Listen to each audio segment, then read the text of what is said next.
ओम श्री गुरुदेवाय नमः। आज्ञा हे मोर प्रिय समस्त सुधीवृंद को कोटि कोटि प्रणाम। गत अध्याय कहलु ब्रह्मा पाखे इंद्रदेव पढ़ी मागुंट मु केमिति कौन तपस्या करी मुक्त हेबी ताकू ब्रह्मा कहते आज्ञा का कथा कहते ना सत्यपाल नंदन वेदमुख ऋषि सत्यपाल बोली गोटे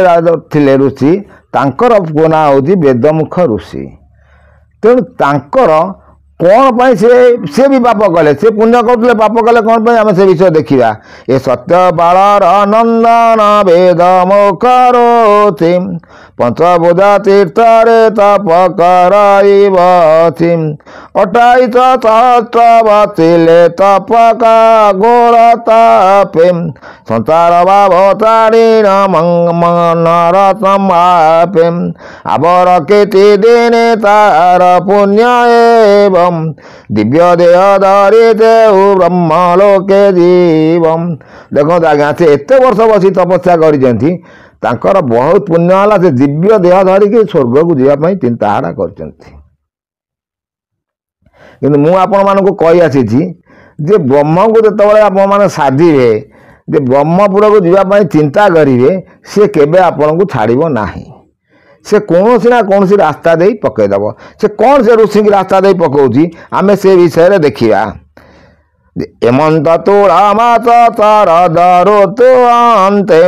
कृष्ण अमावयी वर्गो भारते जुगते ए स्वाति तुला राति रे तु बनामे न जोगम नागो नामे करेण छति सदंड भोगम सेदिन वृष्टि अर्थे विजय तोरनाथम अचिद होई गोटिए जगत शून्यपातम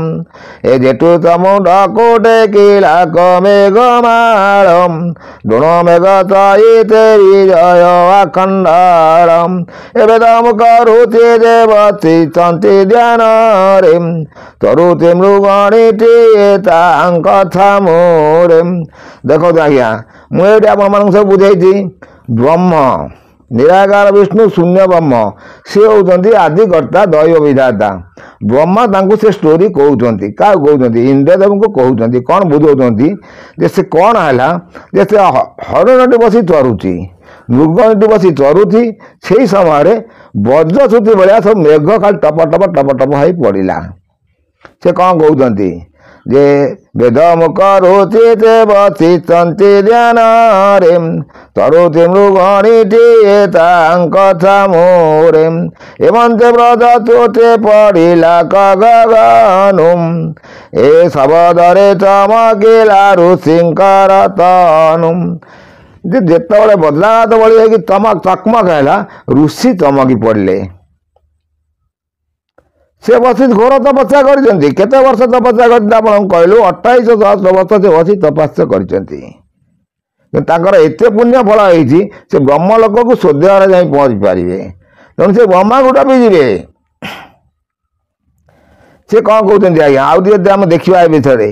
जे तरत ओहि मुनि ओहिले कोपदोष्टि भस्मीभूत ओहिला तक्षणे मृग गोटे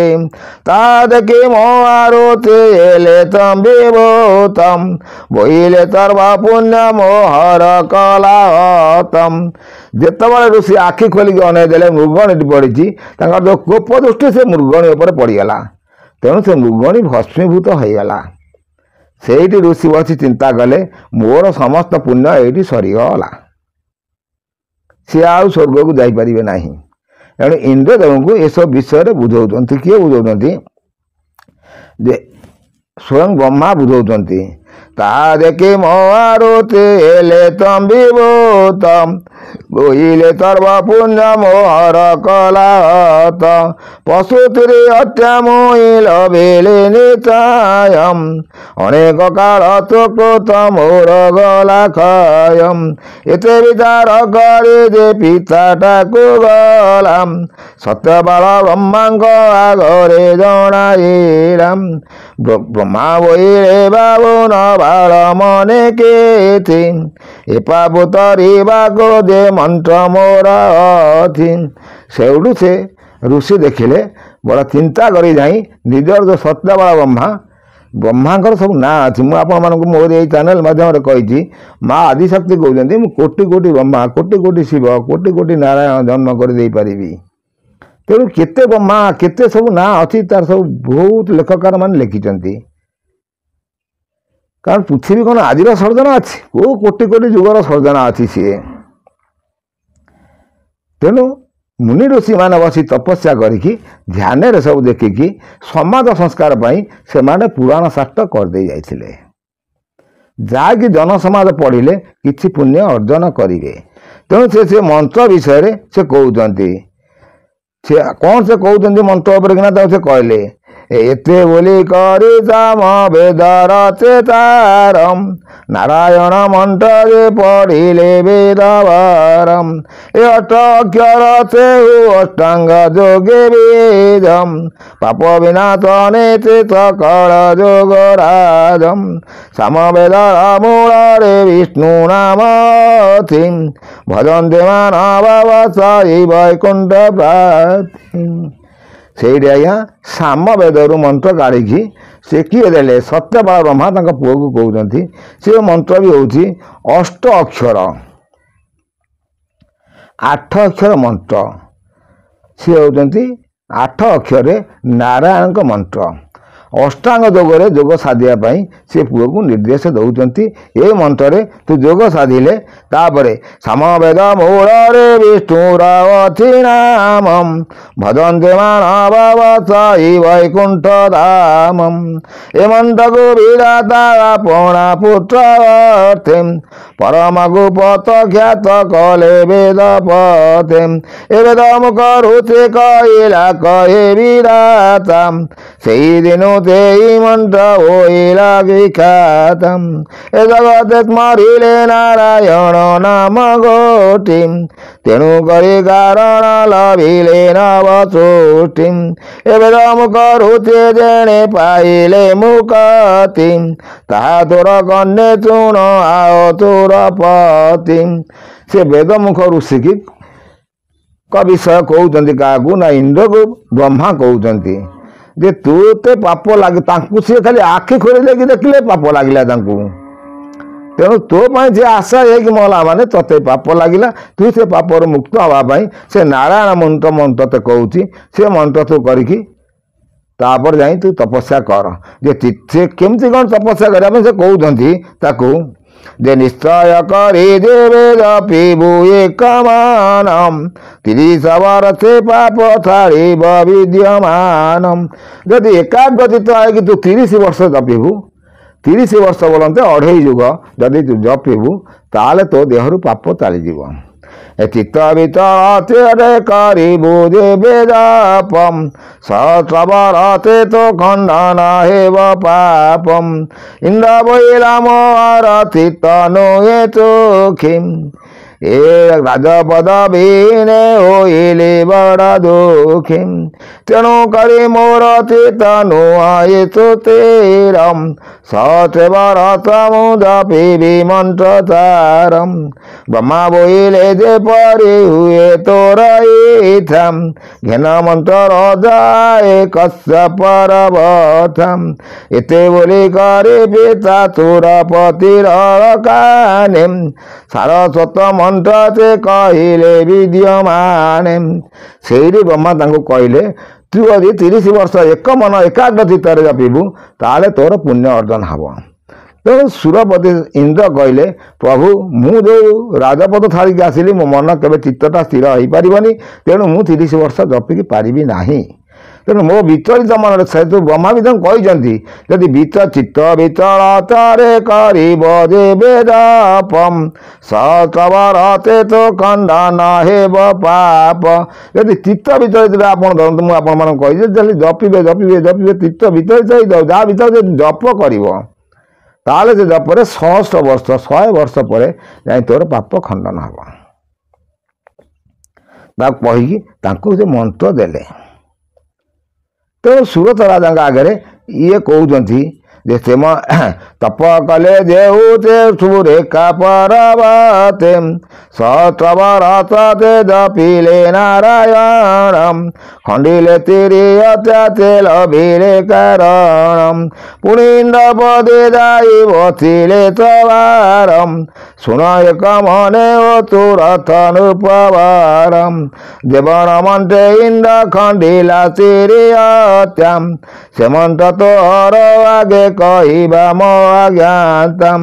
तु एबे मंत्र बाबलु जगते वेगम लभे परमागते बसी बुझाई स्वर्गम से से सुरथ राजा को मार्कंडेय ऋषि कहते से मंत्र भी मुझे प्राप्त करी कारण मार्कंडेय ऋषि सर्वज्ञाता सी जो प्रलय काल विष्णु देह लीना रुहति पुणी प्रलय छुट्टी अयारंभ से आसती तेणु से मंत्र अधिष्ठाता देवता तेणु सी कहते मुझे मंत्र ते दौची से मंत्र दबिकी तू सिद्ध अंग हबु तू स्त्री हत्या दोष चिंता कर ना तेणु सी कौन कहते मार्कंड बोले तू भाग्यवंत तो बोधि तेणु तोते प्राप्त होइला मंत्र सिद्धि ताकू से कहते तू बहुत भाग्यवान जहाँकि तो ये मंत्र कथे पाइलु तेणु से मंत्र देकी कहते कौन कहते से आम देखा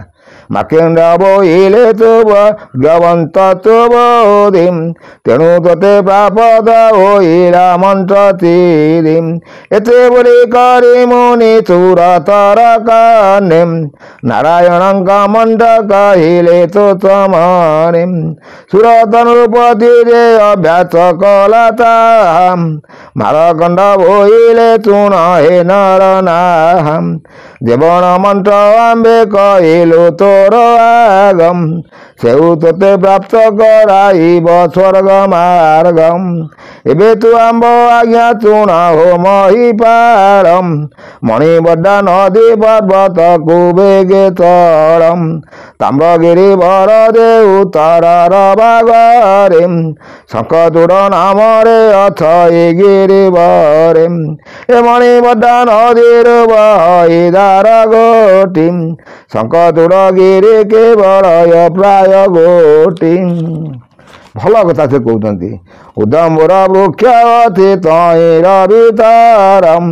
तई प्रसाद मध्य विजय ईश्वरम अंधकवि नाथि तई रहिले दुर्जटी अंधकवनंत बोली एला तीर्थ गोटी से तीर्थरे स्नान देखते त्रिलोचनम नाना दीपा पूतऊ अंते विमोचनम तुए बेजाई करबो से तीर्थरे स्नानम अन्नकांत गरुडंको करबो दर्शनम निगमस्थान रे बसिबु निमग्न रे नारायण मंत्र गोटी जपिबु मन रे ए जो दिन अंग तोर हेब अति तेजम से दिन पात गजे होइब दईजम से दिन आंब टाबकु आसिबु राजनम आंबे पुणी कहवा तोते तही रविधानम से राजा को कहते तू जाकि अंधकातक तीर्थरे बसिकी उदम्बर वृक्ष मूले शिव लिंग अच्छी से दर्शन करी तपस्या करू ए नारायण मंत्र जप करू तोर जो अंग सिद्धि आसो तोर शरीर तेज प्रकाश हम जो माने ब्रह्मत्व जो माने ब्रह्मज्ञान विषय किसी जानती से तेज ताकर मुखमंडल तेज आभास से उज्ज्वलित होकर देखा तेणु आजिकल साधु सत मान कथा छाड़ू से सब तो बहुत कथा छाड़ू जा से सुरत राजा कहते तुम तो तपस्या कर सारिकी मो पाखक फेर एवढे आज्ञा रही पुणी से सुरत राजा से तपस्या करी कौन तांकर पुण्य करुँच कि न करुँच आम नेक्स्ट अध्याय आलोचना करवा एत गौरव आज्ञा कोटि कोटि नमस्कार।